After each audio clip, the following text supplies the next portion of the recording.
మళ్ళీ బీజేపీతో మాట్లాడేటప్పటికి మొత్తం స్లో అయిపోయింది. ఓకే, శివలాల్ గారు, ఫస్ట్ ఆఫ్ ఆల్ కంగ్రాచులేషన్స్. జార్ఖండ్లో మీ పార్టీ, మీ కూటమి విజయ దుందుబి మోగించినందుకు ఫస్ట్ ఆఫ్ ఆల్ కంగ్రాచులేషన్స్. ఎలా చూస్తారు ఈ విజయాన్ని? ముందుగా అమా న్యూస్ ప్రేక్షకులకు, మీకు ప్యానల్ ఉన్న వారికి నమస్కారం. అండ్ అదే కాకుండా ముందుగా ఈరోజు ప్రియాంక గాంధీ గారు వైనాడులో గెలవడం కూడా, ఆ మెజారిటీ రావడం కూడా, ఏదైతే ఇంతకుముందు రాహుల్ గాంధీ గారికి వచ్చిన మెజారిటీ దానికంటే ఎక్కువ మెజారిటీ తన సాధించడము నిజంగా కూడా మన అమా న్యూస్ తరఫున లేకపోతే ప్రేక్షకుల తరఫున ప్రియాంక గాంధీ గారికి కంగ్రాచులేషన్ చెప్పడం జరుగుతుంది. అదే కాకుండా ఈరోజు జార్ఖండ్ లో ఏదైతే కాంగ్రెస్ పార్టీ గెలవడం కూడా అక్కడ జార్ఖండ్ ప్రజలకు కానీ లేకపోతే అక్కడ ఉన్న కార్యకర్తలకు, నాయకులకు, లేకపోతే ఏదైతే ఎన్డీఏతో ఉన్న సభ్యులకు అందరికి కూడా నమస్కారం. అయితే ఈరోజు మహారాష్ట్రలో కొన్ని శక్తులు కొన్ని రకాలుగా కొన్ని అడ్డుకున్నాయి, కొన్ని వేరే రకంగా చేయడం జరిగింది. అది గతంలో ఏదైతే 2 ఎలక్షన్లో ఒకటి కాంగ్రెస్ ఒకటి బీజేపీ ఎట్లా కైవశం చేసుకుందో ఆ దిశగానే ఈసారి కూడా కొంచెం జరిగింది అనేది మహారాష్ట్రలో కొన్ని కాన్స్టిట్యున్సీలో ఆ ఇబ్బందులు జరిగినాయి. అది బహుశా ఇప్పుడు కాంగ్రెస్ పార్టీ మళ్ళీ ఏదైతే రివ్యూ మీటింగ్ చేసి అసలు ఎక్కడ ఏం జరిగింది, ఎందుకు జరిగింది, కులగణన అనే విషయము మీ కాంగ్రెస్ పార్టీకి మహారాష్ట్రలో కొంత ఎదురుగాలి వీయడానికి గల కారణం అయింది అనుకోవచ్చా? కులగణన తీసుకుంటామని మీరు చెప్పిన దాన్ని బీజేపీ పార్టీ బలంగా కులగణన తీసుకుని ఒకరి మధ్య ఒకరికి చిచ్చు పెడతారంట అనే దాన్ని బలంగా తీసుకెళ్ళింది అనుకోవచ్చా? అయితే లక్ష్మీనాథ్ గారు, ఈరోజు కులగణన చేయడానికి ముఖ్య కారణం రాహుల్ గాంధీ గారు ఎందుకు ఈ మాట చెప్తున్నారంటే, ఈ రోజు ఏదైతే అధికారంలో ఉన్నోళ్ళు ఎవరైతే ఎస్సీ ఎస్టీ బీసీలు మైనారిటీలు ఎవరైతే ఉన్నారో వాళ్ళకి అఫీషియల్ పోస్టులు కానీ లేకపోతే రాజకీయ పదవులు కానీ ఖచ్చితంగా సమానంగా లేవు. నేను ఎక్కడ చూసినా ఈ సమానత్వం లేనిది కనబడింది, నాకు అసమానత కనబడింది. అందుకనే ఉద్దేశంతోనే ఖచ్చితంగా కులగణన చేయాలని చెప్పి రాహుల్ గాంధీ గారు ఎప్పుడు భారత్ జోడో యాత్ర చేసినప్పుడు లేకపోతే భారత్ న్యాయ జోడో యాత్ర చేసినప్పుడు ప్రజలను కలిసినప్పుడు ప్రజలు రాహుల్ గాంధీ గారికి చెప్పిన మాట దిక్కెలే ఈరోజు రాహుల్ గాంధీ గారు ప్రజలకు మొత్తానికి దూసుకెళ్ళిండు. కాబట్టి ఎవరి పరిస్థితి ఏంది, కార్ డ్రైవర్లు ఎటువంటి వాళ్ళు ఉన్నారు, కార్ మెకానిక్ వాళ్ళు ఎట్లున్నారు, ఆటో డ్రైవర్లు ఎట్లున్నారు, లేకపోతే లేబర్ ఎట్లున్నాడు, ట్రక్ డ్రైవర్లు ఎట్లా ఉన్నారు, ఇవన్నీ అందరినీ కూడా పరిశీలించడం జరిగింది.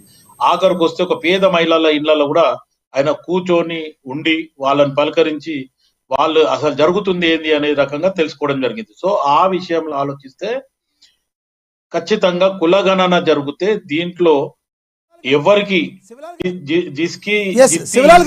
ఉత్తి భాగ్యదారి అన్నాడు అంటే ఎవరికి ఎంత మెజారిటీ ఉంది లేకపోతే ఎంత పర్సంటేజ్ ఉంది ఆ పర్సంటేజ్ ప్రకారమే పోస్టులు కానీ లేకపోతే కాంగ్రెస్ ఎమ్మెల్యే ఎంపీ పోస్టులు కానీ లేకపోతే ఇంకా వేరే పోస్టులు అయినా సరే ఒక దిశగా ఉండాలి. ఆఫీసర్లను కూడా ఎవరైతే ఐఏఎస్ ఐపీఎస్ ని కూడా లేకపోతే దాని తర్వాత ఏదైతే సెక్షన్ ఆఫీసర్లు అడ్మినిస్ట్రేటివ్ ఆఫీస్ ఏదైతుందో దాంట్లో కూడా వాళ్లకు నచ్చిన వాళ్ళని లేకపోతే వాళ్ళకు అనుకున్న వాళ్ళనే పెట్టినరు అనేది రాహుల్ గాంధీ గారు ఖచ్చితంగా అది నమ్ముతూ ఈ కులగణన అనేది చేయాలి మొత్తం భారతదేశం మీద అనేది రాహుల్ గాంధీ గారు చెప్పడం జరిగింది.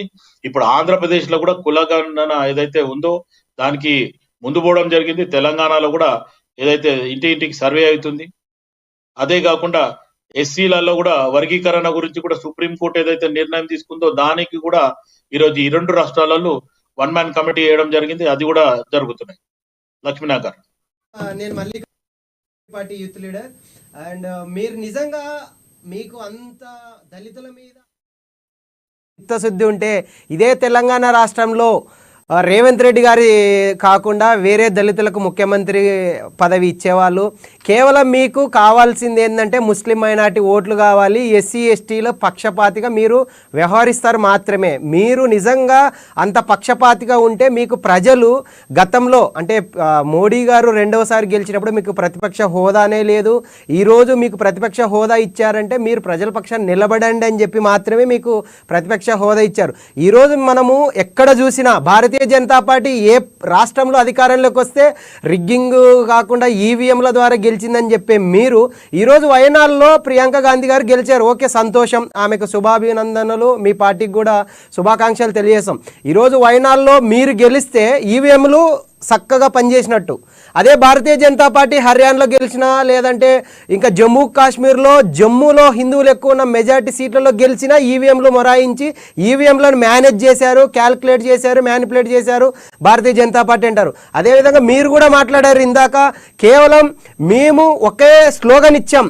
గతంలో మీరు 1947 నాటి హింస అంటే హిందూ ముస్లింల యొక్క అనైక్యతలో విచ్ఛిన్నం పొంది మన దేశాన్ని మత విభజన పరంగా విభజించారు. నాటికి సంబంధించిన జ్ఞాపకాలు మళ్ళీ రాకూడదని చెప్పేసి నరేంద్ర మోదీ గారు కావచ్చు, భారతీయ జనతా పార్టీ అందరం ఐక్యంగా ఉందాం, సేఫ్గా ఉంటామని చెప్పేసి మేము ముందుకెళ్ళాం. యా, ప్లీజ్ రియాక్ట్ అవ్వండి శివలాల్ గారు. అయితే మన లక్ష్మణ గారు, ఆయన మల్లికార్జున గారు, మల్లికార్జున ఆయన పేరు, రైట్.